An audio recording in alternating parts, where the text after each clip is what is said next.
So in this last section, I want to start looking at how we can have and why we should have a shared approach for both dealing with reducing risk of eating disorders and obesity, as well as the management of these things as well.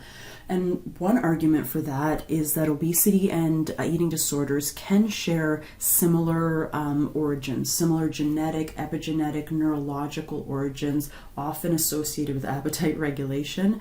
And also the way we treat obesity and eating disorders do share some pathways, like pharmacological interventions and psychological intervention as well. Okay. So what this section is going to do is to talk about some of the relationships, more specific relationships between obesity and eating disorders, and also how we can shift our messages and our approaches in a way that we don't try to reduce obesity and promote eating disorders in the same way, or reduce eating disorders and promote obesity in the same way, but have some sort of approach that reduces the risk of both of these things and ideally makes a healthier and happier populace as well. Okay, so a lot of this information is kind of based on some of the views found in this book, which is a compendium of different information and expert information, insight on obesity and eating disorders and how they are related. And I love this first quote here. An improved exchange of information between the two fields could expand the knowledge of both and might yield new theories to be explored, a better understanding of mechanisms governing eating behavior and weight control, and more effective treatments, and the ability to intervene in one area without causing harm in another. There is an increasing recognition of the fact that certain changes in behavior are effective for both of these areas. Okay, and there's also increasing information that there are so many shared things like changes in brain regulation of appetite, which is found both in eating disorders and obesity. Okay, so we're going to start looking at some of the things that predispose to both eating disorders and obesity and that protect from both of those, and then how we can use that information to change our approaches to both.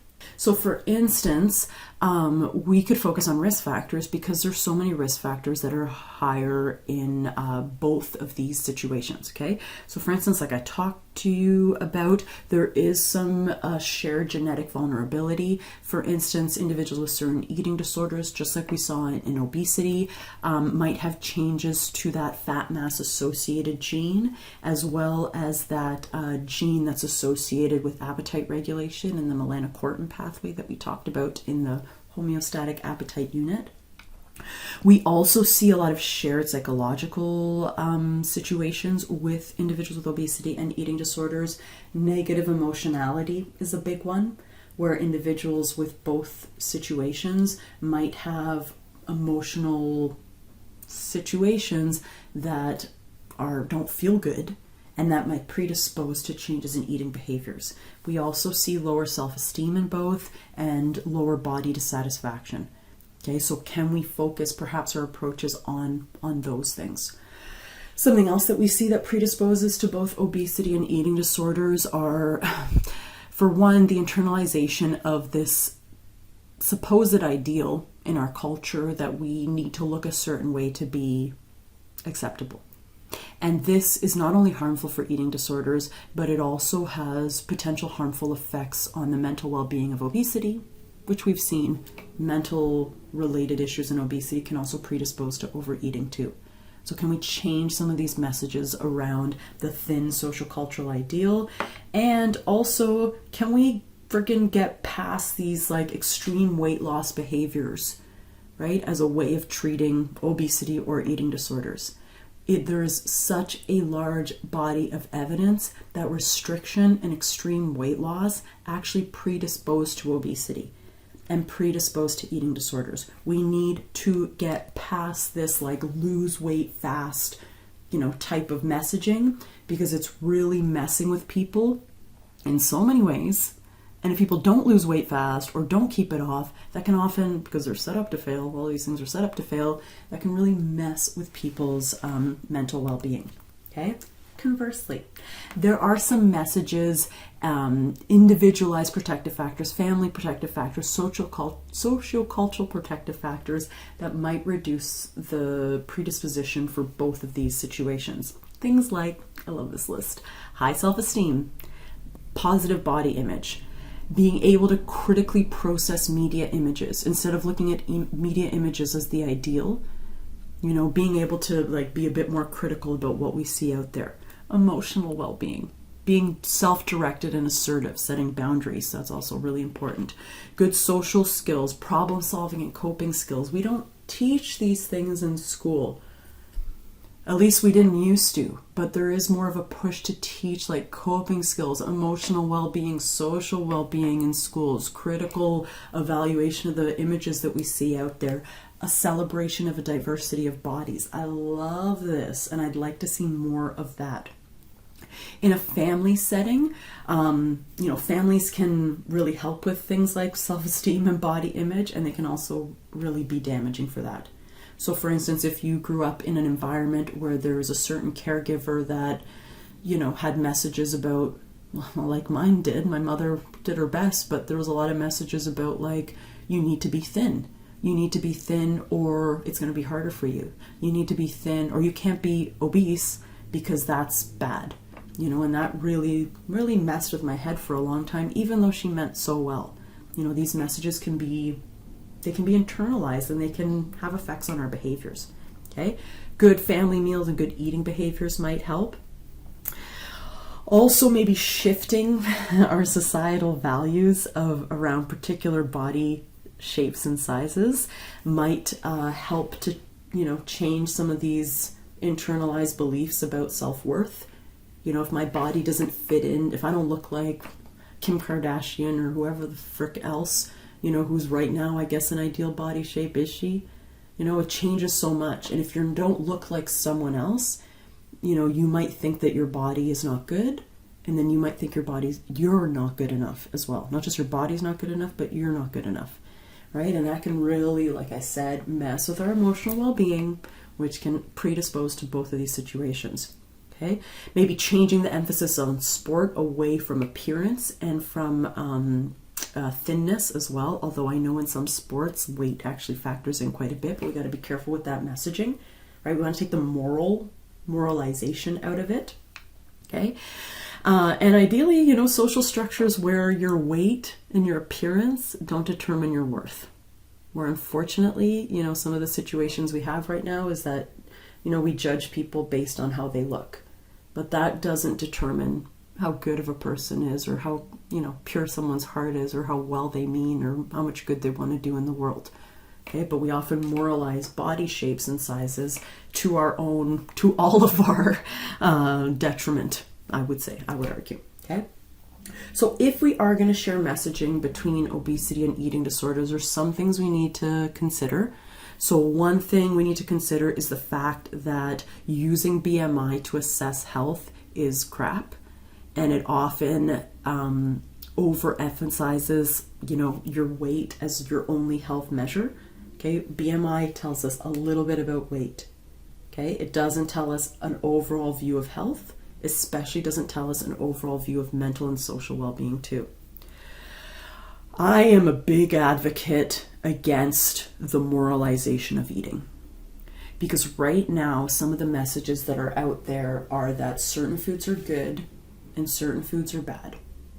And the problem with that is that what happens is that if these foods are good and these foods are bad, well then okay, if I eat these foods, then I'm good. It's not just about the foods being good, it's about your worth. And the converse is true. If I eat these foods that are bad, then I'm bad. And, psychiatrists and psychologists that work with people with eating disorders, they find this a lot, where a person measures their worth based on how good or bad they're eating. Okay, but your eating behavior is not your worth. We are fundamentally worthy of love. We are fundamentally good enough. Okay, how we eat, what our body looks like, does not make us morally good or bad. And we need to get the moralization out of that. Okay, these are behaviors. They don't change our worth as humans. We also have to be careful that our messages aren't promoting weight stigma as well. We've talked a lot about that in this class. And I've been someone who's done this in the past, and I've really changed how, for instance, I teach nutrition. I don't want people to be afraid of foods. I don't want people to be afraid of sugar. I don't want people to be afraid of carbohydrates. I don't want people to be afraid of even processed foods, right? Foods aren't inherently good or bad, but there's some that may promote health more than others. Okay, but we have to be careful about like a lot of food rules, because that can promote restrictive eating, which can become quite obsessive, which can again promote both obesity and eating disorders. Okay, and ideally we want to stay away from inappropriate messages that focus on the ideal body and overemphasis on dieting behavior and emphasis on unhealthy weight control practices. So hopefully we move away from that. So what can we say? What would be some potential good messages that helps to kind of, shower our current environment with, better views, better beliefs, better attitudes, better emotionality around eating behavior and our size? Okay, so I firmly believe in this first, a lot of things on this slide, but this first thing where it says that we should focus, if we're going to focus on anything, let's focus on health, not weight. Weight is not indicative of your health and physical well-being. Weight kind of tells you a little bit about physical well-being. Okay, that said, it doesn't tell you anything about mental well-being. It doesn't tell you anything about social well-being. So more of a holistic approach to well-being, I'm all for. Okay. Also, so important to say, weight is not a behavior. Weight is a potential outcome of other behaviors. So, for instance, I cannot right now lose weight. It didn't happen. I can't lose weight. I can't actively do that right now. I could eat something. I could not eat something. I could move my body. I could not move my body. Those are behaviors. Okay?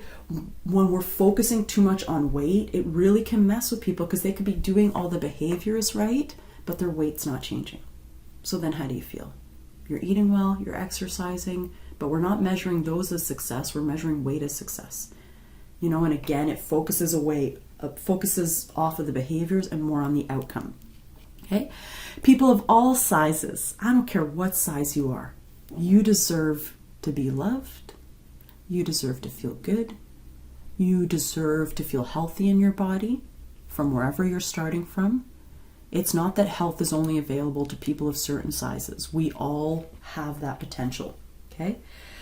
Ideal intervention is integrative, of course. Okay? We can get our parents and caregivers involved to, because they're often the origin of a lot of these messages.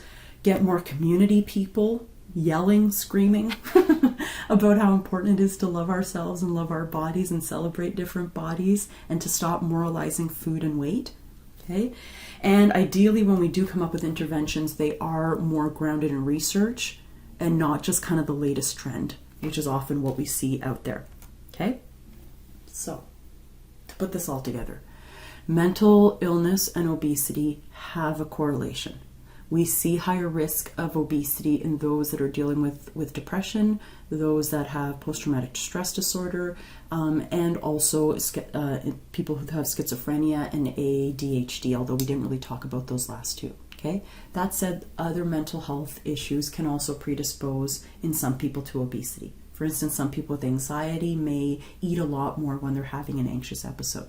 Okay, so it's not black and white. Everyone's situation is different, but we do see a correlation between some mental health issues and obesity. Okay. Also, another mental health area that's worth discussing that we did discuss is eating disorders. Okay. Loss of control eating, which is central to, bulimia nervosa, BN, and binge eating disorder, does seem to increase the risk of obesity in those populations. Okay, so it's something worth looking at. And when we dig a bit deeper with loss of control eating, we often see, again, higher risk of depressive symptoms, higher emotional situations going on as well. And that's why, again, this shared approach to preventing and managing obesity and eating disorder, I'm such a big fan of. shifting the messages away from this is the ideal, and if you're not at this ideal, there's something wrong with you. Shifting the idea away from there's one way to be, and if you're not that way, you're not okay. I would really, really love to see our weight and our appearance not in any way be used to measure our worth. Your body is not who you are. If you were in a different body, you would still be you. Our body is an outward thing, but what's more important is what's going on the inside. And if we spend our lives obsessed with how we look and trying to fit in a particular ideal, we're going to end up living our lives for other people. And we're going to really strip ourselves of the joys that we deserve to feel.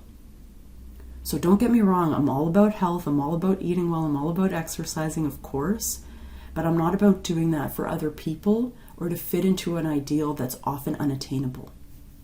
Often so, people can sell us stuff because we're not actually there. Okay? So, a little philosophical on that. I believe so much in feeling fundamentally worthy and fundamentally good enough and starting from that framework. Okay? And if we can internalize that belief and help others internalize that as well, I believe this world would be a much, much happier place. That's a little extra life tip on top of this unit. Okay, so thank you for paying attention to this unit, and we'll come back next week to talk about social networks and obesity. I kind of forget, but I'll see you then. Bye.